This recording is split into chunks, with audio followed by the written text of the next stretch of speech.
নজরে বাংলার বুলেটিনে একেবারে শেষ পর্যায়ে আমরা এবার নজর রাখবো ওয়েদার আপডেট। রাজ্যে জমিয়ে শীতের আমেজ। কলকাতায় 17, পুরুলিয়ায় 12 ডিগ্রি সেলসিয়াসের ঘরে তাপমাত্রা। সকালের দিকে হালকা থেকে মাঝারি কুয়াশার দাপট। প্রতিনিধি বিশ্বজিৎ রয়েছে। বিশ্বজিৎ, শীতের আমেজ আমরা অনুভব করছি, কিন্তু জাঁকিয়ে শীত কবে থেকে এবং আজ দিনভর কেমন থাকবে টেম্পারেচার, কোন কোন জেলায়? হাওয়া অফিস কি জানাচ্ছে? পশ্চিমের বেশ কিছু জেলাতে ইতিমধ্যেই শীতের স্পেল চলছে এবং বেশ কয়েকটি জেলাতে 12 থেকে 13 ডিগ্রি সেলসিয়াসের ঘরে তাপমাত্রা। ঝাড়গ্রাম, পশ্চিম মেদিনীপুর, বাঁকুড়া, পুরুলিয়া, পশ্চিম বর্ধমান, বীরভূম এই জেলাগুলিতে কার্যত শীতের স্পেল চলছে। কিন্তু রাজ্য জুড়েই শীতের আমেজ বেশ জমিয়ে শীতের আমেজ চলছে। তবে জাঁকিয়ে শীত ডিসেম্বরের আগে নয়, এমনই পূর্বাভাস আবহাওয়া দপ্তরের। নভেম্বরে আর জাঁকিয়ে শীত সম্ভাবনা নেই, বরং নভেম্বরের শেষ দিকে হালকা বৃষ্টির সম্ভাবনা রয়েছে।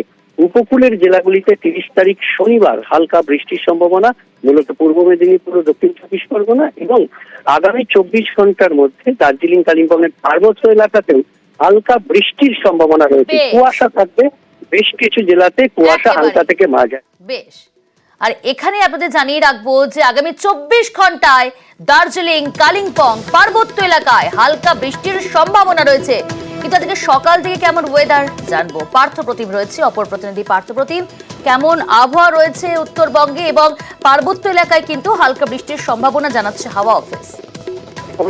সকাল থেকে কিন্তু আকাশ মেঘলা রয়েছে পাহাড়ি এলাকায়, বিশেষ করে দার্জিলিং এবং কালিম্পং, কার্শিয়াং সর্বোচ্চ কিন্তু আকাশ মেঘলা এবং ঘন কুয়াশা। গতকাল বিকেল থেকেই কিন্তু কুয়াশা ঘিরে রেখেছে গোটা পাহাড়কে এবং আজও হালকা থেকে মাঝারি বৃষ্টিপাতের সম্ভাবনা রয়েছে। কারণ আমরা জানি দিন দুয়েক আগেই কিন্তু সান্দাকপুরে বরফ পড়েছিল এবং নর্থ সিকিম, পূর্ব সিকিমে কিন্তু তুষারপাত হয়েছে।